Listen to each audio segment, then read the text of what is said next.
안녕하세요. 북두시민혁명군의 전영돈입니다.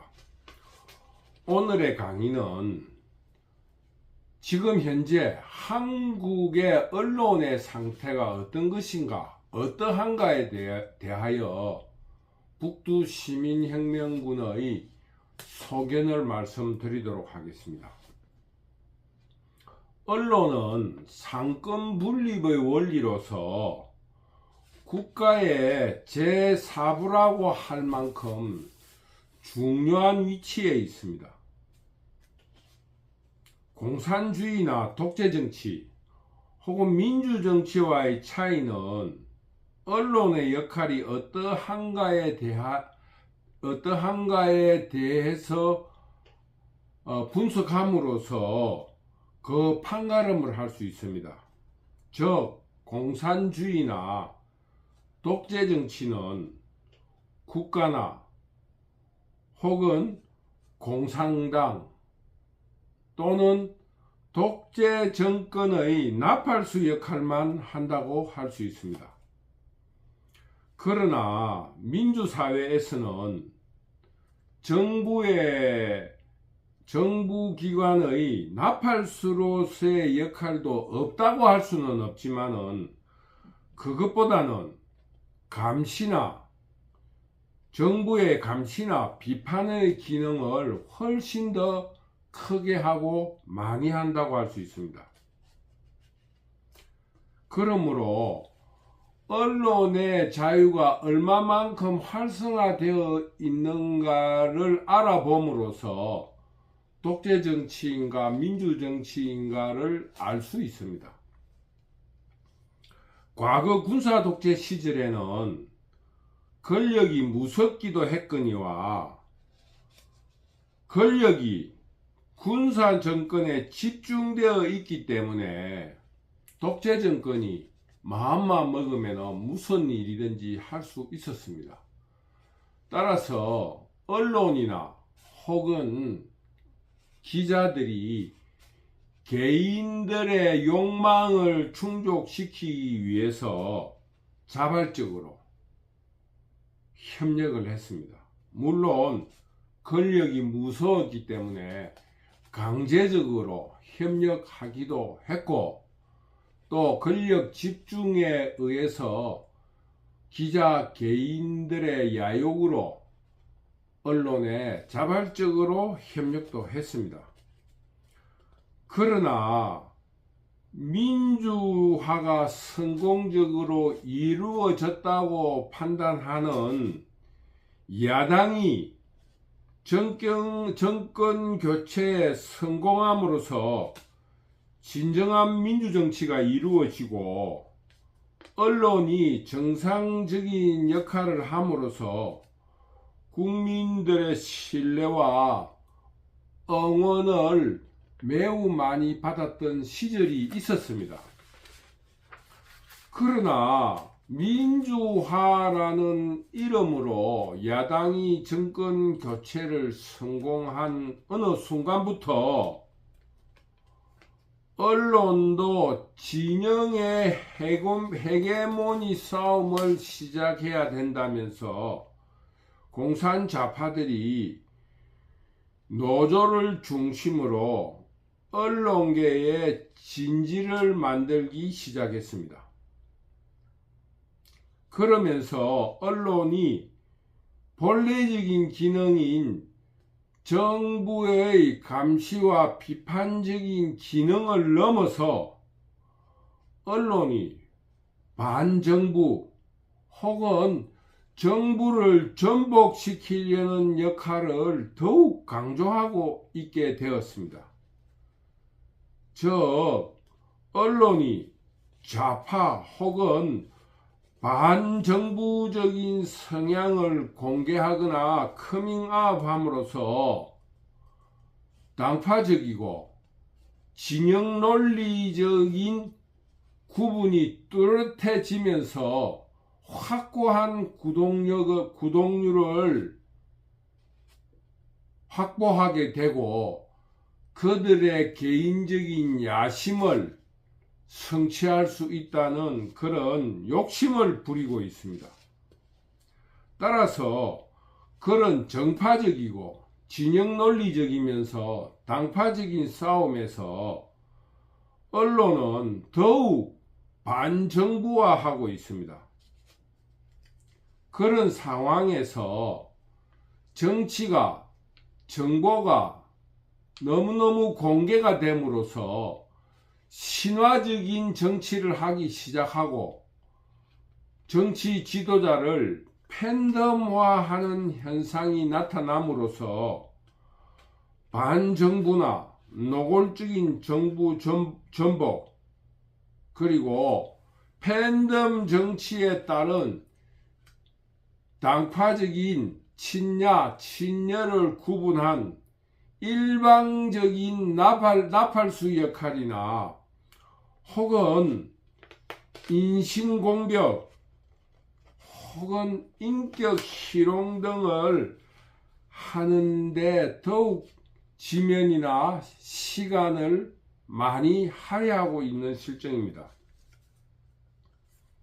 얼마 전 내가 나의 유튜브 알고리즘으로 의해서 보게 된 우이라는 유튜브는 꼭지마다 프로그램의 꼭지마다 김건희의 성형을 희롱하는데 논리도 없을 뿐만 아니라 인격 모독을 수시로 하고 있습니다.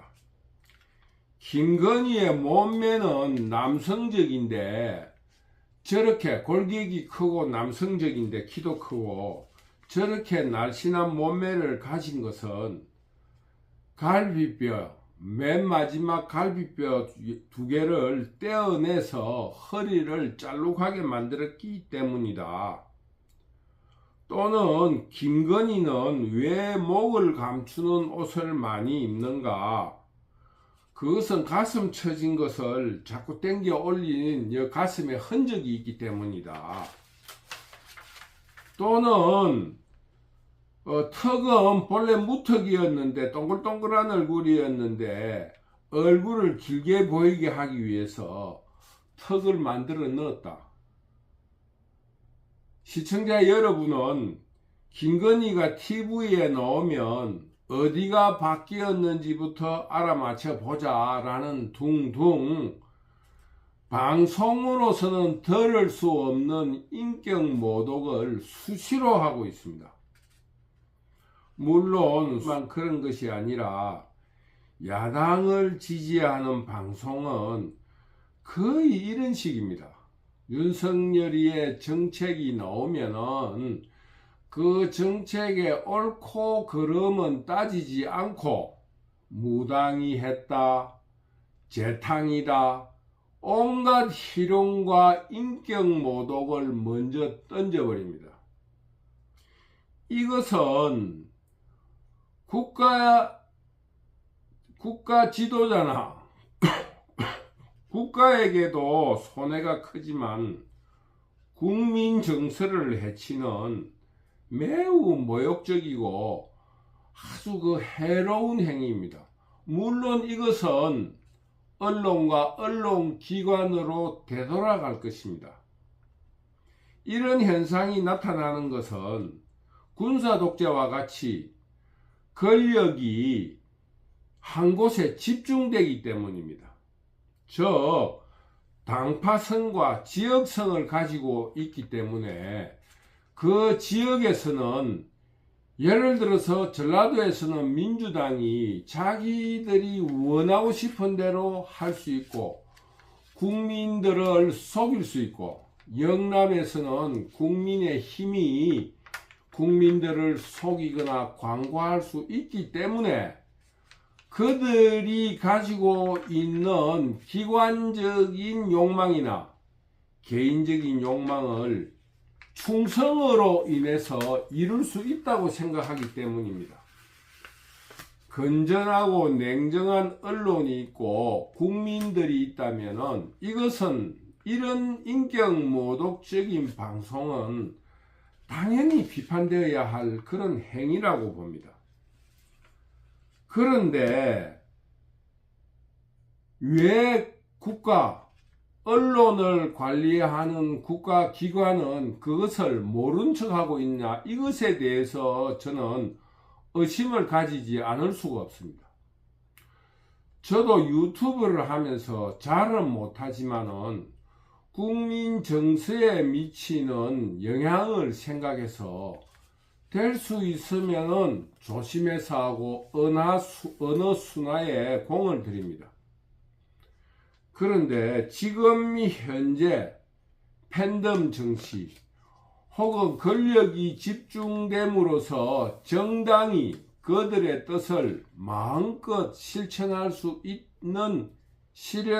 있는 상황이 만들어지자 그 아부꾼이랄까 욕망가들이 충성을 보이고 있는 현상이 오늘의 언론의 현상이라고 봅니다. 이것은 국익에도 해롭고 언론에도 해롭고 국민 정서에도 해롭습니다. 언론을 관리하는 국가기관은 여기에 대해서 적절한 가이드라인을 제시함과 동시에 그런 방송에 대한 관리를 해 나가야 된다고 저는 주장하고 싶습니다. 언론은 언론 자체의 자율성이 있고 정부는 정부로서 국가를 안정적이고 높은 문화 수준을 가진 문화 국가로서 관리할 책임이 있으며 국민들은 언론 간의 건전성을 가지도록 노력해야 합니다. 그래야만이 언론이 국민들의 신뢰와 사랑을 받을 수 있을 것입니다. 물론 언론의 발전으로 인하여 언론이 예전 독재 정치 때처럼 교묘히 국민을 속이는 그런 행위를 하는 것보다 언론의 정체성, 나는 좌파다, 우파다 하는 커밍아웃을 함으로써 국민에게 진실로 다가갈 수 있다는 것도 명명백백한 사실입니다. 그렇다고 반정부적이라고 해서 그 맹목적이고 반인격적이면서 모욕적인 방송을 해야만이 반정부적이다, 이것은 저는 동의할 수 없습니다.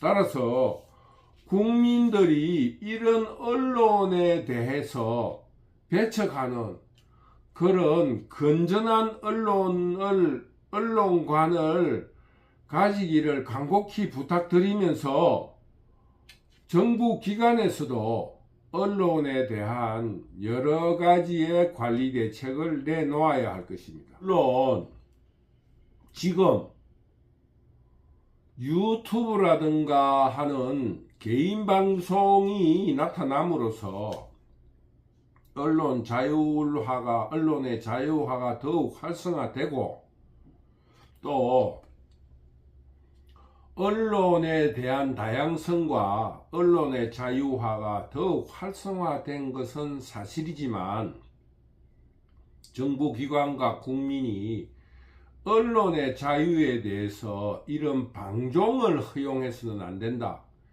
이런 점을 명심하고 언론은 스스로 자율성을 발휘하고 국민들은 언론의 가치관에 대한 건전성을 높여나가 줄 것을 간곡히 부탁드립니다. 오늘 북두시민혁명군의 방송은 여기까지 하기로 하겠습니다. 여러분, 언론의 자유와 함께 고도의 문화국가로서의 언론의 태도와 모습을 북두시민혁명군은 간곡히 바라고 있다는 것을 말씀드리겠습니다. 여러분, 감사합니다.